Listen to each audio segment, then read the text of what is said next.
The fluorescent lights buzzed overhead as I walked into the conference room that Tuesday morning. 14 years. That's how long I'd given my life to advanced dynamics. I'd missed birthdays, anniversaries, and countless weekends perfecting designs in this same building.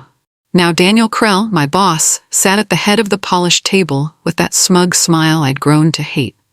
"Claire, thanks for coming," he said, sliding a folder across the marble surface. "We're restructuring the engineering department. Your position has been eliminated."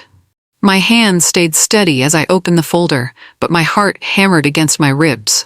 Severance package. Gag clause. Something about intellectual property rights that made my stomach twist. The words blurred together as Daniel droned on about market conditions and unfortunate circumstances. I looked up at him, this man who'd taken credit for my innovations for years. "I need time to review this." His smile faltered. "Claire, this is generous. Most people would sign immediately." "I'm not most people." I stood, tucking the folder under my arm. "I'll be in touch." Walking to my car, I felt the weight of those 14 years pressing down on me. But something else stirred beneath the shock, a quiet anger that would soon change everything. 3 days later, my phone rang while I was cleaning out my home office. Sarah Martinez, my former coworker and one of the few genuine friends I'd made at Advanced Dynamics, sounded breathless with excitement. "Claire, did you hear? The company just landed a massive deal. $20 million for some revolutionary green engine technology. Everyone's talking about it." My coffee mug slipped from my fingers, shattering against the hardwood floor. "What kind of engine?" "Some micro-turbine thing. Super efficient, apparently. Daniel's been strutting around like he invented it himself. The whole office is buzzing about bonuses and promotions." I sank into my desk chair, staring at the wall where my engineering certificates hung. My micro-turbine design. The one I'd sketched in my garage on countless Saturday mornings. The one I'd casually mentioned during that brainstorming session 8 months ago. "Claire? You still there?" "Yeah?" I whispered. "I'm here." After hanging up, I sat in the silence of my empty house. The pieces clicked together like gears in one of my machines. The hasty layoff. The unusual IP clause in my severance. Daniel's satisfied smirk when he handed me that folder. They'd stolen my idea, and they'd made $20 million from it. That night, I couldn't sleep. By 3 a.m., I was hunched over my laptop, fingers flying across the keyboard as I searched the U.S. Patent and Trademark Office database. The familiar blue glow of the screen hurt my eyes, but I kept scrolling through endless technical documents. Then I found it. Patent number 11,034,567. Microturbine engine for enhanced energy efficiency. Filed 6 months ago. Inventor Daniel Krell. Assignee, Advanced Dynamics Corporation. My hands trembled as I clicked through the technical drawings. Every curve, every specification, every innovative detail. It was my design. The one I'd spent a year perfecting in my garage workshop. The one that had kept me awake nights. Not from stress, but from pure excitement about its potential. I scrolled to the filing date, May 15th. 3 months after I'd presented the concept in Daniel's conference room. 3 months after I'd watched him nod dismissively and mutter something about interesting possibilities. The description read like poetry, my poetry. Words I'd written in my private journal, equations I'd derived through months of trial and error. But Daniel's name sat at the top like a crown on a stolen throne. I printed every page, my ancient printer wheezing through dozens of technical sheets. Tomorrow, I'd start building my case. The next morning, I pulled my old engineering journals from the basement storage boxes. Dust motes danced in the sunlight as I opened the leather-bound notebook I'd started 18 months ago. Page after page of sketches, calculations, and late-night revelations stared back at me. Entry number 47, March 3rd, breakthrough on turbine blade angle optimization. Efficiency increased by 23%. Entry number 52, March 18th. New bearing system design. Friction reduced significantly. Every innovation Daniel had claimed was documented here, time-stamped, and detailed. My careful engineer's handwriting filled hundreds of pages, showing the evolution of an idea from spark to reality. I photographed each relevant page with my phone, then moved to my computer. Email, timestamps told the same story. Messages to my friend Lisa, discussing the project. Photos of prototype parts I'd ordered online. credit card receipts for materials purchased with my own money. The evidence was overwhelming, but as I stared at the mountain of proof, doubt crept in. I was just one person against a corporation with deep pockets and expensive lawyers. David versus Goliath felt less inspiring when you were David. Still, I couldn't let this stand. Not after 14 years of watching Daniel steal credit for smaller innovations. This time, he'd gone too far. Monday morning found me in the waiting room of Hartwell & Associates, one of San Diego's most prestigious law firms. The leather chairs cost more than my monthly mortgage, and the receptionist's smile was as polished as the marble floors. "Miss Whitmore? Mr. Hartwell will see you now." James Hartwell looked exactly like central casting would order for a corporate lawyer. Silver hair, expensive suit, and a handshake that could crush coal into diamonds. I spread my evidence across his mahogany desk like a poker player revealing a royal flush. He listened politely as I explained the theft, nodding at appropriate moments. But his expression never changed from professional sympathy. "Miss Whitmore, I understand your frustration," he said finally. "But you were an employee of Advanced Dynamics. Unless specifically exempted, any invention created during your employment belongs to the company. But I created this at home, on my own time. With knowledge gained during your employment, it's a difficult case to prove." He slid my documents back across the desk. "My advice? Take their severance offer and move on." The second lawyer said the same thing. The third actually laughed. Walking to my car after the last rejection, I felt the weight of impossibility settling on my shoulders. But deep in my chest, that quiet fire still burned. That evening, I sat cross-legged on my garage floor, surrounded by boxes of old contracts and employment documents.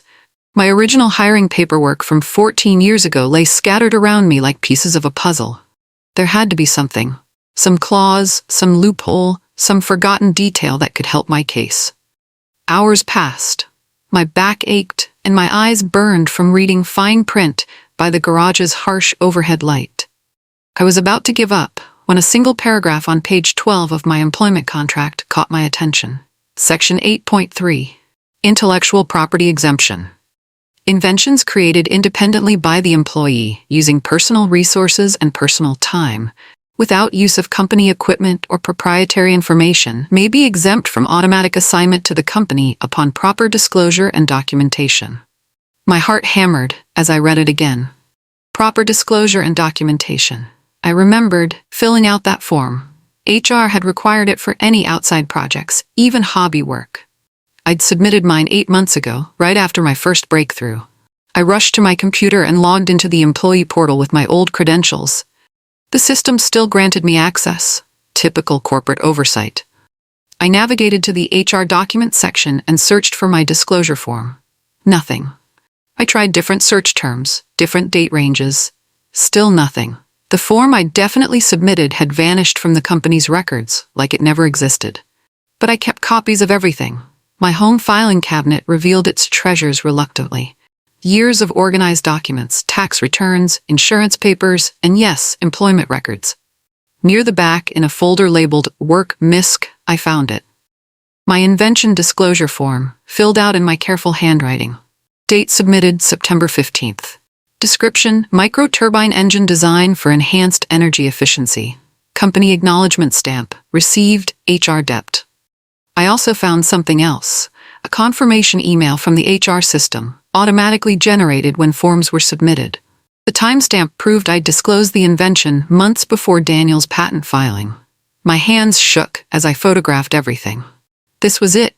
Proof that I'd followed proper procedure, that the company had been notified of my independent invention, and that someone had deliberately removed the documentation.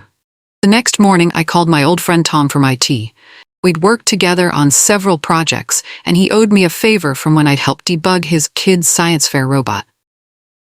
"Tom, I need a huge favor. Are employee communications backed up on any external servers?" A long pause. "Claire, you know I can't access that stuff anymore since you left." "What about archived Slack messages? I know the company uses a third-party vendor for compliance storage." Another pause. "Hypothetically, those backups exist, and hypothetically, they might contain messages that were deleted from the main system. But I could lose my job for even." "Tom, they stole my invention, $20 million worth." The silence stretched between us. Finally, he sighed. Give me a couple days. While waiting for Tom's response, I decided to seek better legal counsel. A friend had mentioned a retired IP attorney named Simon Vestal, supposedly brilliant but reclusive since leaving his high-powered firm 5 years ago. I found his address through public records and drove to a modest house in La Jolla. The garden was immaculate, and classical music drifted through the open windows. Simon Vestal answered the door in paint-splattered clothes, looking more like an artist than a lawyer. "Miss Whitmore, I don't take cases anymore." "I know, but I think you'll want to hear this one." I spent an hour detailing Daniel's theft, showing him my evidence. His expression shifted from polite disinterest to sharp attention as I mentioned advanced dynamics and Daniel Krell. "Krell," he repeated, setting down his coffee cup. "That bastard cost me a client in 2018. Brilliant young programmer who developed a revolutionary algorithm." Krell buried the disclosure paperwork and claimed the idea as his own. What happened? My client had no proof of independent development, Krell's word against his. The company's lawyers destroyed him in court. Simon's eyes hardened. "But you have documentation. Will you help me?" He smiled for the first time since I'd arrived. "I can't represent you, I'm retired, but I know someone who can, and I'll guide her every step of the way." The someone was Marissa Clay, a 32-year-old IP attorney with fire in her eyes and a reputation for taking on impossible cases. Marissa's office occupied the 20th floor of a downtown high-rise, but her space felt more like a startup than a law firm. Whiteboards covered every wall, filled with case timelines and legal strategies that looked like battle plans. "Simon filled me in," she said, not bothering with pleasantries. "This is either the most righteous case I've ever seen, or professional suicide, maybe both." She studied my evidence with the intensity of a detective examining crime scene photos. "The disclosure form is gold. The timestamps are even better. But we need more." "What kind of more?" "Witnesses, documentation of the theft, proof that Krell knew about your disclosure and deliberately suppressed it." She leaned back in her chair. "We're not just fighting Daniel Krell, we're fighting Advanced Dynamics, their insurance company, and probably the firm that bought your patent. They'll have armies of lawyers." "So you won't take the case?" Marissa grinned. "I didn't say that. I love David and Goliath stories, especially when David has really good documentation." Over the next 2 hours, we planned our strategy. We wouldn't seek ownership of the patent. That would be nearly impossible to prove. Instead, we'd demand inventor credit, damages for theft of intellectual property, and ongoing royalties. "It's not about the money," Marissa explained. "It's about precedent. If we win, every engineer in America will know their work can't be stolen without consequences." That night, I called my sister in Portland. "Jenny, I'm about to do something that might destroy my career." "Good," she said without hesitation. "It's about time." Tom's package arrived on a Thursday morning, delivered by courier with no return address. Inside was a USB drive and a handwritten note. "These are archived Slack messages from the company's compliance backup. Officially, this doesn't exist. Good luck." I plugged the drive into my laptop with trembling fingers. Thousands of internal messages populated the screen, searchable by date and keyword. I typed "Claire invention" and held my breath. The first result made my blood run cold. Daniel Krell, Sept 16th, private channel. Claire submitted some disclosure form about a turbine thing, removed it from HRQ before review. No need to complicate things. Jordan Walsh, Sept 16th, smart move. That idea has potential. Daniel Krell, Sept 16th. My idea has potential. Claire just provided some inspiration. More messages followed, documenting Daniel's plan to develop his invention while keeping me focused on other projects. One message from December made me physically ill. Daniel Krell, Dec 3rd, patent filing submitted. Claire's little garage project is about to make us rich. I printed everything, my hands shaking with rage. This wasn't just theft. It was premeditated fraud. Daniel had stolen my work, hidden the evidence, and bragged about it to his cronies. Marissa's reaction was swift and decisive. "This changes everything. We're not just seeking damages anymore. We're exposing criminal fraud." Our legal strategy crystallized over the following weeks. Marissa filed a civil lawsuit seeking inventor credit, monetary damages, and injunctive relief to stop further exploitation of my patent. The complaint read like a thriller novel, detailing Daniel's systematic theft and cover-up. News of the lawsuit rippled through San Diego's tech community like an earthquake. Industry blogs picked up the story. Engineer sues former employer over $20 million patent theft. The comment sections exploded with similar stories from other inventors who'd been silenced or ignored. Daniel's response came through his lawyer, a predictably arrogant statement dismissing my claims as baseless allegations from a disgruntled former employee. He offered to settle for $200,000 and a non-disclosure agreement. That's insult money, Marissa explained. He's trying to make this go away cheaply. I didn't hesitate. Absolutely not. Good. Because I found something else. She slid a folder across her desk. Remember that programmer Simon mentioned? The one Krell screwed in 2018? He's willing to testify about the pattern of behavior. Marcus Chen had been an AI developer at Advanced Dynamics until Daniel stole his machine learning algorithm and claimed it as his own innovation. Unlike me, Marcus had lacked the documentation to prove his case, but his testimony would establish Daniel's history of theft. There's more, Marissa continued. I've been digging into Volterra Innovations, the company that bought your patent. Their CEO is getting nervous about the legal exposure. Our case was building momentum, but Daniel wasn't finished fighting. The countersuit arrived like a slap in the face. Daniel claimed I had stolen company trade secrets, violated my employment agreement, and engaged in corporate espionage. His lawyers demanded $5 million in damages and a permanent injunction preventing me from working in the industry. Classic intimidation tactic, Marissa assured me, but I could see concern in her eyes. He's trying to make defending yourself so expensive that you'll give up. The next few weeks were a blur of depositions, document requests, and legal maneuvering. Daniel's team tried to paint me as a bitter ex-employee who'd fabricated evidence to support false claims. They questioned every timestamp, challenged every document, and suggested I'd somehow hacked company servers to plant incriminating messages. But they made a crucial mistake. They underestimated my preparation. During discovery, Marissa's team demanded access to Daniel's computer files and email records. His lawyers fought the request, claiming executive privilege and confidentiality. But the court ordered limited disclosure, and what we found was devastating.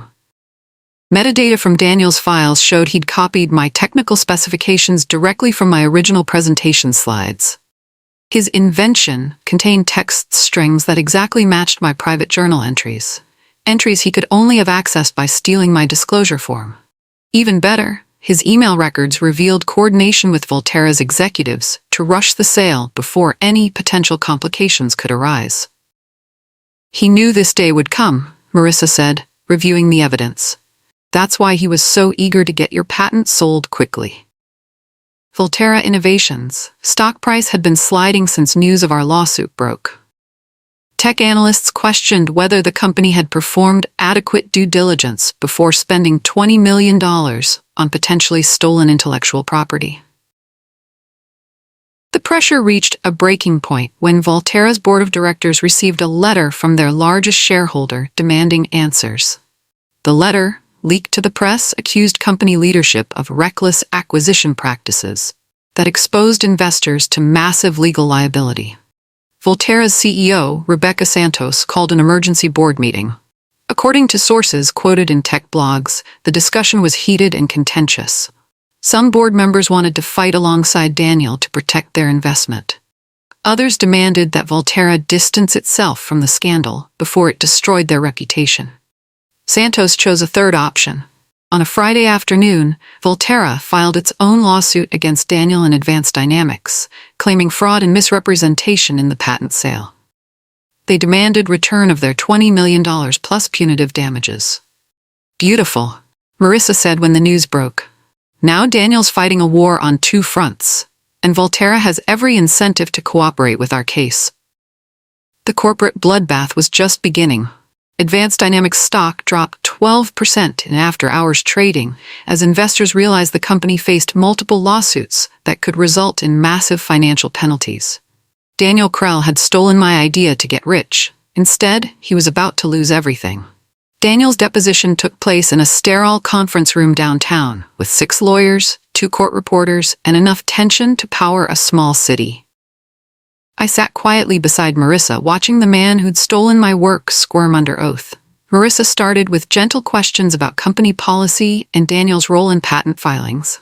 Daniel answered confidently, his voice carrying the same arrogant tone I'd endured for years. He described himself as a visionary leader who encouraged innovation throughout his department. Then Marissa shifted tactics. "Mr. Krell, are you familiar with Advanced Dynamics Invention Disclosure Policy?" "Of course. All employees must disclose outside inventions to avoid conflicts." "And how are these disclosures processed?" "HR reviews them and determines if the company has any claim to the intellectual property." Marissa slid a document across the table, my disclosure form. "Do you recognize this?" Daniel's confidence flickered. This appears to be a disclosure form, submitted by Claire Whitmore on September 15th, describing a microturbine engine design, the same design you later patented under your own name. "I don't recall seeing this specific form." "Let me refresh your memory." Marissa produced the Slack messages. "These are internal communications from your private channel, discussing Miss Whitmore's disclosure and your decision to remove it from HR review."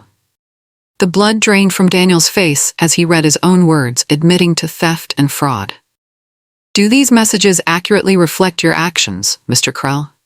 I invoke my Fifth Amendment right against self-incrimination." The deposition was over. Daniel had essentially confessed on the record. Word of Daniel's deposition disaster spread through Advanced Dynamics like wildfire. Employees who'd once feared him began sharing stories of his abusive management style and credit-stealing habits. The company's HR department launched an internal investigation, terrified of additional lawsuits. Meanwhile, Marcus Chen's testimony added devastating context to Daniel's pattern of theft. Marcus described how Daniel had systematically isolated him from other team members, stolen his algorithm documentation, and then fired him when he tried to protest. "He told me I was too junior to challenge company decisions," Marcus testified. "He said if I caused trouble, I'd never work in tech again." The judge listened intently as Marcus detailed the emotional and financial devastation of having his life's work stolen. His story gave human dimension to corporate theft. This wasn't just about patents and money, but about crushing the dreams of brilliant innovators. "Your Honor," Marissa argued during closing statements, "this case represents a fundamental question about justice in American innovation. Will we allow corporate executives to steal ideas from the very employees they're supposed to nurture? Or will we send a clear message that intellectual theft has consequences?" Daniel's lawyer offered a half-hearted defense, claiming his client had made errors in judgment, but arguing that company policies protected him from personal liability. The judge wasn't buying it. During a brief recess, she pulled both legal teams into her chambers. "Gentlemen, ladies, this case is going very badly for the defendants. I strongly suggest you consider settlement negotiations." The settlement talks took place in a neutral conference room, with mediators from both sides working to find middle ground. Advanced Dynamics wanted to limit their financial exposure. Volterra wanted their money back.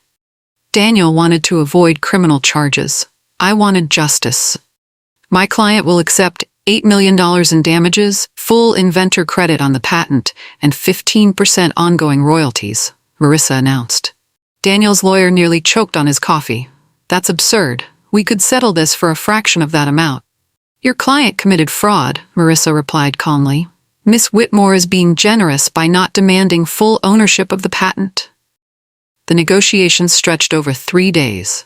Advanced Dynamics board of directors, facing pressure from shareholders and the threat of additional lawsuits, pushed for resolution. They'd already fired Daniel and publicly distanced themselves from his actions. Volterra's representatives were equally motivated. Their $20 million investment was worthless if they couldn't legally use the technology, and their stock price wouldn't recover until the legal cloud was lifted. On the third day, we reached an agreement. Advanced Dynamics would pay me $6.5 million in damages. I would be officially credited as the sole inventor of the microturbine patent. Most importantly, I would receive 12% royalties on any commercial use of my technology. But I had one more demand, one that surprised everyone in the room. I want Advanced Dynamics to establish an innovation protection fund for employees. Any engineer who believes their ideas have been stolen should have access to legal resources. The settlement was announced on a Tuesday morning, sending shockwaves through the tech industry. Trade publications ran headlines like "Engineer Wins $6.5 in Patent Theft Case" and "Corporate IP Abuse Exposed in Landmark Settlement." But I didn't want a media circus. At Marissa's suggestion, I agreed to one exclusive interview with Tech Week magazine, focusing on the broader issues of intellectual property protection rather than personal revenge. This was never about money, I told the reporter. It was about establishing that innovation belongs to innovators, not to executives who steal credit for other people's work. The interview generated hundreds of supportive emails from engineers across the country. Many shared similar stories of stolen ideas and suppressed innovations. A few mentioned they were considering legal action after seeing my case succeed. Daniel Krell, meanwhile, had vanished from public view. Advanced Dynamics announced he'd resigned to pursue other opportunities, but industry insiders knew he'd been fired in disgrace. His name was quietly removed from the company website, and his LinkedIn profile disappeared entirely. The scandal had effectively ended his career in corporate technology. No reputable company would hire an executive with a documented history of stealing employee innovations. For me, Vindication felt better than any amount of money. My name was finally attached to my invention, and the world knew who had really created the microturbine technology. With the legal battle behind me, I faced a new challenge, deciding what to do with my settlement money and newfound freedom. The royalty payments from my patent would provide ongoing income, but I wanted to do something meaningful with the lump sum. I'd always dreamed of starting my own company, a place where innovation would be celebrated and protected, where brilliant minds could develop breakthrough technologies without fear of theft or exploitation. Using $3 million of my settlement, I purchased a renovated warehouse in San Diego's emerging tech district. The 15,000 square foot space would become Vector Spark, a clean technology incubator focused on helping other inventors turn their ideas into reality. My first hire was Marcus Chen, the programmer whose testimony had been so crucial to my case. His expertise in AI and machine learning would be invaluable for evaluating promising technologies. We also recruited 2 experienced engineers from other companies, both women who'd faced similar challenges with male-dominated corporate cultures. Vector Spark isn't just about making money, I explained to my new team during our first company meeting. We're creating a safe haven for innovation. No one's ideas will be stolen here. No one's contributions will be minimized or ignored. The incubator model would provide workspace, funding, and mentorship to early-stage inventors, particularly those from underrepresented backgrounds. We'd take small equity stakes in successful companies, but our primary goal was fostering breakthrough technologies that could benefit society. Our first batch of incubator participants arrived 6 months after opening. Among them was Maria Rodriguez, a brilliant chemical engineer who developed a new water purification system, but lacked resources to commercialize it. Another was David Kim, a recent MIT graduate with revolutionary battery technology that could triple electric vehicle range. Most inspiring was Jennifer Walsh, a 28-year-old mechanical engineer who'd been laid off from her previous job after refusing to sign over rights to her clean energy innovations. Her solar panel efficiency improvements could reduce renewable energy costs by 30%, but she'd been blacklisted by her former employer. They told me I was difficult and not a team player, Jennifer explained during her interview. Translation: I wouldn't let them steal my work. I saw myself in her story. The frustration, the isolation, the sense that the system was rigged against honest innovators. Vector Spark could give her the platform she needed to prove her technology's value. Within 3 months, Jennifer's solar panel prototypes were attracting attention from major renewable energy companies. Unlike her previous employer, we ensured she maintained ownership of her intellectual property while providing the resources to develop it. This is what engineering should be, she told me after signing her first licensing deal. Collaboration without exploitation. The success stories multiplied. Our incubator became known throughout the tech community as a place where brilliant ideas could flourish under ethical leadership. 2 years after our legal victory, I received an unexpected phone call. Rebecca Santos, CEO of Volterra Innovations, wanted to meet for lunch. The company had recovered from the patent scandal and was looking to expand their clean technology portfolio. "Claire, we made a mistake," she admitted over salads at a downtown restaurant. "We should have worked with you from the beginning instead of buying stolen technology from Daniel Krell." Volterra had eventually obtained proper licensing rights to my microturbine design and had successfully commercialized it for industrial applications. The technology was generating significant revenue and environmental benefits, reducing energy consumption for major manufacturing companies. "I have a proposition," Rebecca continued. "We want to offer you the position of Chief Technology Officer.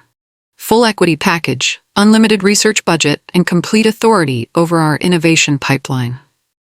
The offer was tempting, a chance to lead a major corporation and influence clean technology development on a massive scale. But I'd found something more valuable at VectorSpark.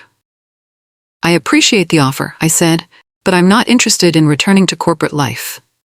However, I'd be happy to discuss partnership opportunities between Volterra and our incubator companies." Rebecca smiled. "I was hoping you'd say that. We've been watching your work at VectorSpark. Several of your portfolio companies are developing technologies we'd love to license." The conversation led to a formal partnership agreement. Volterra would get first licensing rights to promising technologies developed at VectorSpark, while our inventors would gain access to commercialization resources and global distribution networks. The Clean Energy Conference in Las Vegas was the industry's premier annual gathering, attracting thousands of engineers, investors, and corporate executives. I'd been invited to speak on a panel about intellectual property protection, a topic that had gained urgency following several high-profile theft cases. Walking through the exhibition hall, I marveled at the innovations on display. Solar panels that could generate power from moonlight, wind turbines that operated silently in urban environments, battery systems that could store renewable energy for weeks. Near the back of the hall, almost hidden between major corporate displays, I spotted a small booth labeled Krell Consulting. My steps slowed as I recognized the man behind the table, older, grayer, but unmistakably Daniel Krell. He was pitching some kind of energy efficiency consulting service to a disinterested attendee. His booth materials looked cheap and hastily assembled, a stark contrast to the polished presentations surrounding him. A few scattered business cards lay on the table, mostly ignored by passing conference-goers. Our eyes met across the aisle. For a moment, time seemed frozen. Daniel's expression shifted from surprise to shame to something that might have been regret. He looked away first, suddenly fascinated by papers on his table. I continued walking, feeling neither anger nor satisfaction. Daniel Krell had become irrelevant, a cautionary tale about the consequences of stealing other people's dreams. My focus was on the future, not the past. That evening's panel discussion drew a packed audience of engineers and executives eager to learn about protecting their innovations. I shared the stage with 2 patent attorneys and a venture capitalist, but the moderator directed most questions to me. "Miss Whitmore, what advice would you give to inventors who suspect their ideas have been stolen?"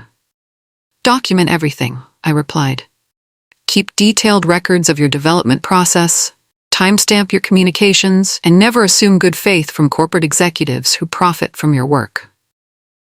"What about employees who are afraid to challenge their employers?" "Fear is understandable, but silence enables abuse.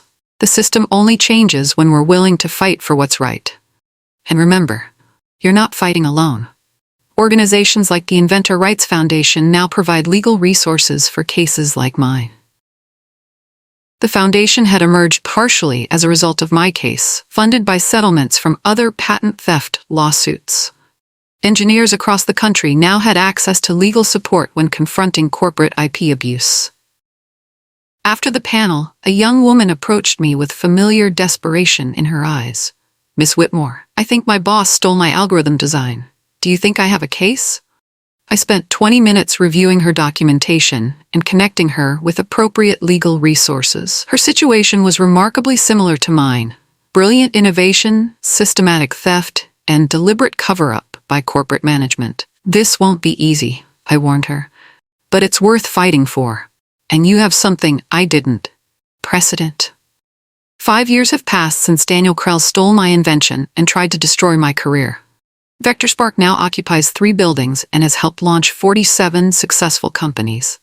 Our portfolio includes breakthrough technologies in renewable energy, water purification, sustainable manufacturing, and environmental remediation. The Innovation Protection Fund at Advanced Dynamics has handled 12 cases of suspected IP theft, providing legal resources to employees who might otherwise have been silenced. 3 cases resulted in significant settlements, while others led to policy changes that better protect inventor rights. My microturbine technology is now used in manufacturing facilities worldwide, reducing industrial energy consumption by an estimated 15%. The royalties have made me financially independent, but more importantly, they've funded additional innovation through VectorSpark's expanded programs. Daniel Krell's consulting business failed within a year. According to industry sources, he now works as a mid-level manager at a small engineering firm in Phoenix, a dramatic fall from his former executive status. His career never recovered from the scandal, and his name remains associated with corporate theft in engineering circles. I don't feel satisfaction from his downfall. His story serves as a reminder that talent and integrity matter more than corporate politics or stolen credit. The best revenge isn't destroying your enemies, it's building something so successful that they become irrelevant. Standing in VectorSpark's main laboratory, surrounded by brilliant inventors working on technologies that could change the world, I know I made the right choice. I could have taken that corporate executive job and returned to the traditional path. Instead, I chose to create something better. Innovation belongs to innovators. Justice delayed is not justice denied. And sometimes, the biggest career mistake your enemy makes is underestimating your quiet determination to fight back.